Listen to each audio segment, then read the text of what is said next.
good evening, all my little lions and lionesses. Bursty here with you tonight, feeling rather pinkish. Well, tonight we're going to talk about something technologically. Anyway, come down in a second. First, of course, please remember both my Patreon link and my Coffee link are in the description box below, both which are amazing ways to help support me and my channel and help me make better videos for you, my amazing public. So, today we're going to talk about something that happened yesterday, and some stuff related to that. Well, most of the TVs in our house have a Roku attached to them, except the living room TV did not. The reason why was all of the other TVs were not smirked, whereas the living room TV was smirked. So it did everything we needed it to do. It basically was smart enough to figure out how to talk to Hulu and Netflix and YouTube and Disney Plus and everything else. Like, it knew Disney Plus on release of Disney Plus, so we really couldn't complain about that particular smartness because a lot of devices weren't even catching up to that one. So go Vizio on that point. And we really do like how the Rokus have been working on all the other televisions. There's one in this room that's the TV that's directly to my right, and it's the Roku remote and everything. It actually right here. We have one in the computer room. We have one in our bedroom. We have one in the one of the guest bedrooms, and we have one in our workroom upstairs. I'm not trying to show off how many TVs that we own. They're not all that great. The TV in this room was our first flat panel TV, so it is old and thick, but it has lots of good inputs, so I can plug in old video game systems, you know, the RCA inputs and or that little screw-in thing, so I can plug in things like the Atari.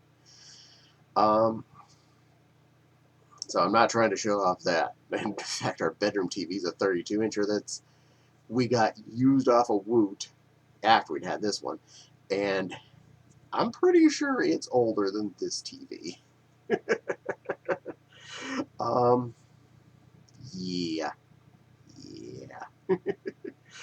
Anyway, yesterday when I went on my lunch break, I did what I normally do. I went and pulled my food out of the microwave, sat down on the couch, queued up a bunch of things on YouTube using my phone, and relaxed. Ate my food, watched stuff, fell asleep, woke up at the usual time when I'm supposed to go back to work. Normal. No problems. I was fine. Autumn goes to lunch after me because shifts are slightly different. So Autumn came downstairs. YouTube wouldn't connect.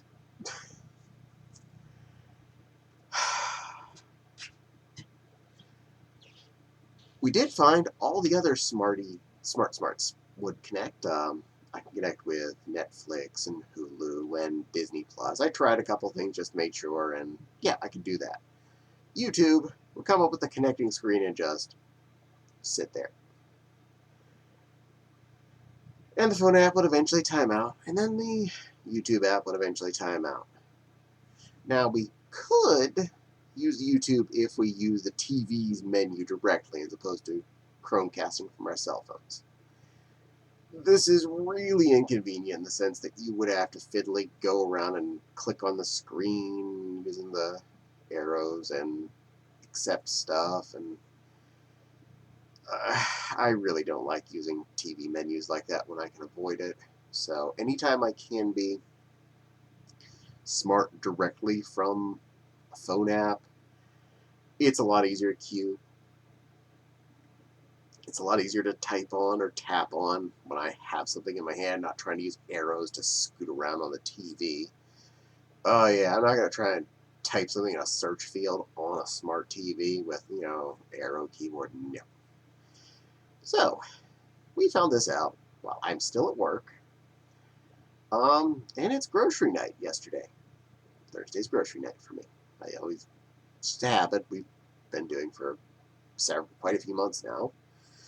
So, all right. I looked up on Amazon, 4K capable uh, Roku stick. It is the only TV in the house that is 4K.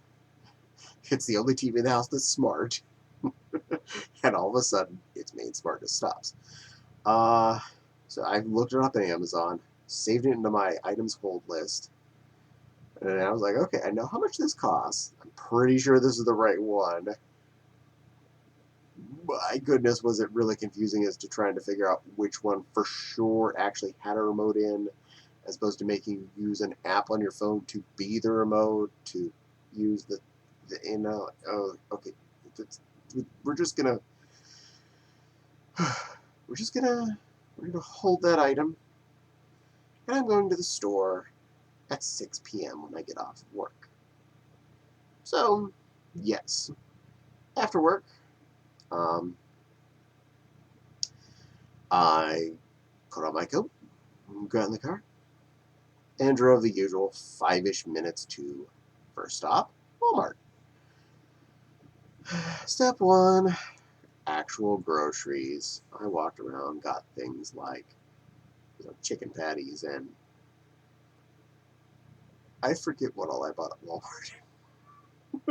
Some of the vegetables I bought there, canned, not fresh. Uh, and then I made it around to where the electronics section was. And first I had to find where they had that stuff now, because it's not by the TV things, not by the TV. Oh, they have a special display case just for Roku stuff. That's convenient. First, I bought the super cheap one, the $30 regular HD model, the 1020 or 10 or whatever it is, regular high definition. Okay. Next to it was the one that was the same shape and was HD. I'm like, I kind of want the sticky one. I want the one that's a little, just a stick. Looks slightly to the right. Piles of the stick one that says 4K capable, has a remote, and even has voice activated. I'm like, really? I could like tell the thing turn on Netflix. Well, that's cool. Hunted down a human because it's in a locked case. They happily opened it up, checked out my thing, so I got Mr. Sticky. It went in the car. I went in the mire, finished my shopping, got the rest of the groceries, including some fresh vegetable product and some fresh meat product. I trust Walmart only so far with my food. Things they can't mess up. And I got home, and, well, after unloading, the first thing I wanted to deal with was plugging this little bad boy in. It's not my first Roku rodeo. Two of our, oh, actually, I said that was the only smart TV. Technically, one of the other ones is smart. It is actually Roku based. The one in the other bedroom is a Roku TV. So its only remote is a Roku remote and a Blu-ray DVD player remote I have sitting there as well, because there's a Blu-ray player in that room as well. But that one's smart, and it's just Roku. But I've set that one up. I've set up 2 regular Roku adapters in this room and in the master bedroom, and they're not that hard. Plugged the little stick in. The only place I could plug it was the side plug on the TV, the one side plug, because it's long, and the other 3 ports, the HDMIs, there's a good bit of space below them, but it gets a little tight whenever you try to. I couldn't wedge it up in there very easily, and it's okay. It's out the sideway. It doesn't actually stick out past the side of the TV, so I'm not like mad at its existence. Plugged this little USB power cable in, turned it on, figured out which HDMI input that was. It's actually 4, so Figured it out. Figured it out. And after about 20-ish minutes of us going through everything we had to log into it that wasn't automatically logged in, Hulu was still logged in on my Roku network from when my sister visited. They had logged in with their Hulu on the Rokus, and no one has used Hulu on a Roku system since then. We've used it on the living room TV's actual smart function, but nowhere else apparently, so I had to log out of that and figure out my login for Hulu. We dealt with that. And got everybody hooked up and set up, and, well, figured out. I'm going to try this voice function. There it says, hold down the little microphone button and say what you want to happen. Held down the button, I said, Netflix. Netflix came up on the TV. So I now have a potentially voice/remote controlled television. Cool. Further bonus, this remote also is slightly smarter than the other Rokus we had that plugged into not Roku TVs. The remote immediately learned the TV's power function. It's like, oh, cool. I can just use the power button on the Roku, and that turns the TV off and on? Well, that's cool. And it has a volume button. So I was like, oh, this isn't going to go well. Let's see what happens. Because we have a soundbar also attached to the TV because we want a better sound. So we have a soundbar, subwoofer, and rear surrounds. Apparently, when it learned the system in the room, it learned the soundbar was the audio. As soon as I pressed the volume up button on the side of it, I saw volume dots coming up on my soundbar. I was like, cool. Unless I need to use a different input on the TV to, like, go to the Switch or the 4K Blu-ray player that's in there, or the PlayStation 4 is plugged in still. Any of those things, that's the only time we need to use a different remote. That's how we control the volume. Turn the TV off and on. We're set. So that's a nice little upgrade. Yay, upgrade. And picking it up in the store was only a tiny amount more than if I was going to get it off Amazon, and it had Amazon's pretty instant gratification. I'd get it in a day or so. In this case, I physically had it in my hand now.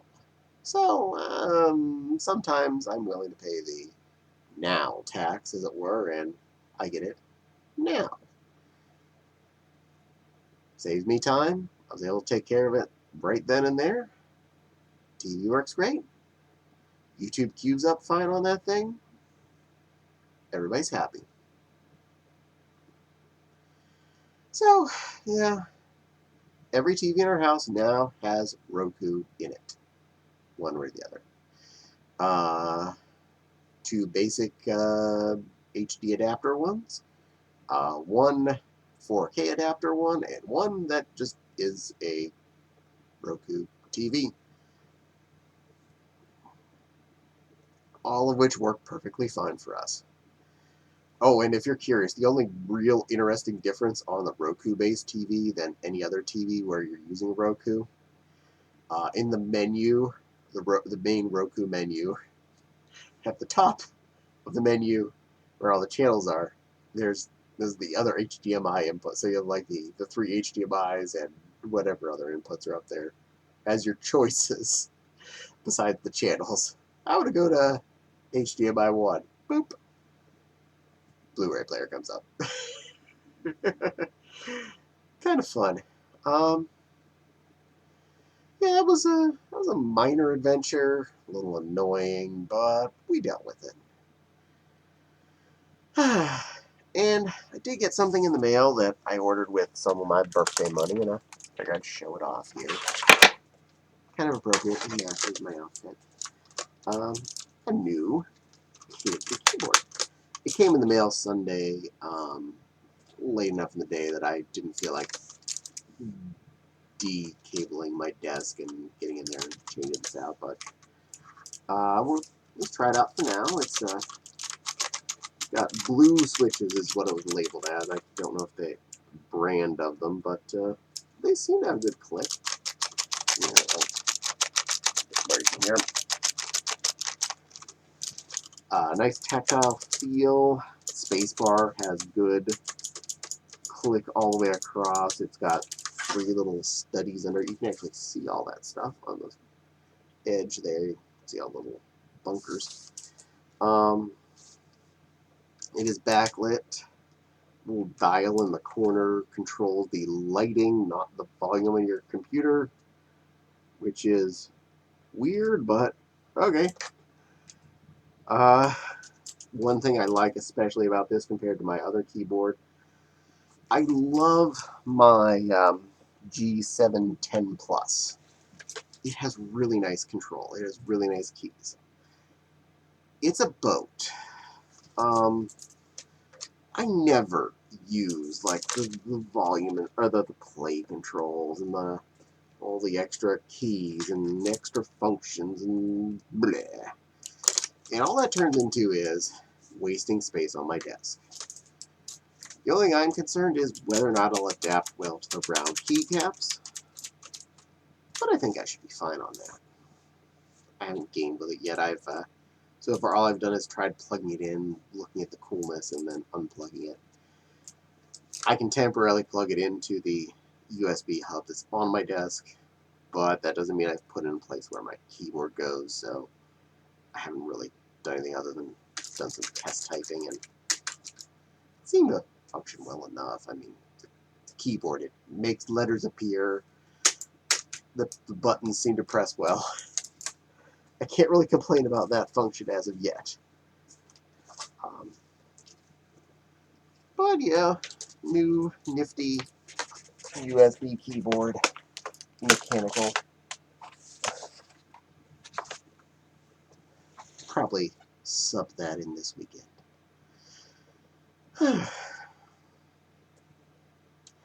And tonight is my lovely Foxy's birthday, so we're going out to dinner tonight to get some Thai food, which will hopefully please the vixen. Looking forward to that myself. I'm probably going to get some drunken noodles, either that or pad Thai or pad CU, all three of which were on the menu of the place we're going, so we'll find out what I feel like having. Probably drunken noodles because it's really one of my faves. It's hard to pass up one of your favorites. But I know the Foxy will probably be getting a red curry because red curry, extra hot. We are predictable children. I like my noodles. The Foxy likes a curry. And we're both okay with this. And dress project is going by quite well. I'm almost done with the forearms of the sleeves. I have one more seam of the length, and then I have to add the trim to both of them.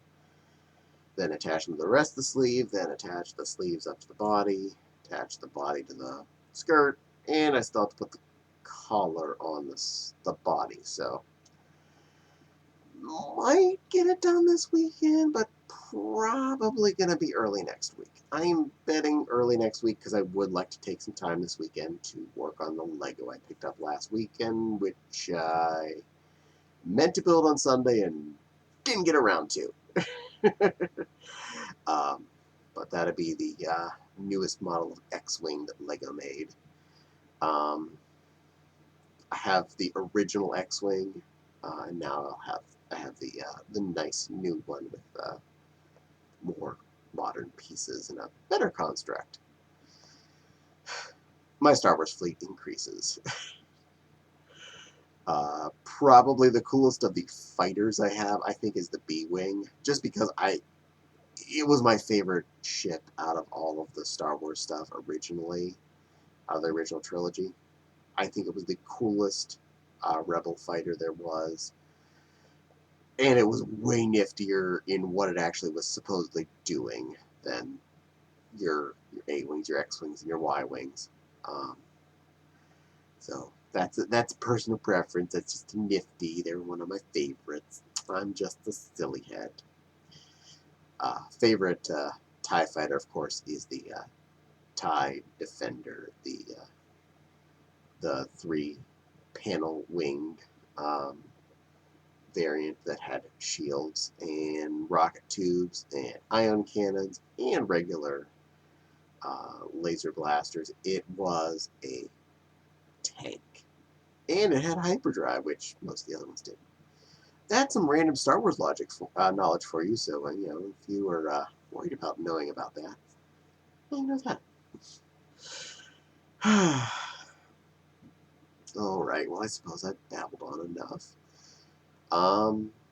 Definitely appreciate you spending some time with me tonight. Thank you for listening to this lioness go on about TV things and my keyboard. Please don't forget to like, comment, and subscribe. Hit the little dingly bell for the little dingly bell. Let you know when I post new videos. Who knows? Could be Bursty or anybody wearing a pretty pink robe or something else. Fluffy and pretty. And of course, both the Patreon link and the Coffee link are in the description box below. They're great ways to help support me and my channel and help me make better videos for you, my amazing public. And I do commission videos. If you're interested in that, send me a message. I will happily work with you. I don't care where you send it. You can comment on YouTube. You can send it to my email, Telegram, Twitter, FA account. Whatevs. However you feel like contacting me, I will accept your communication and work with you.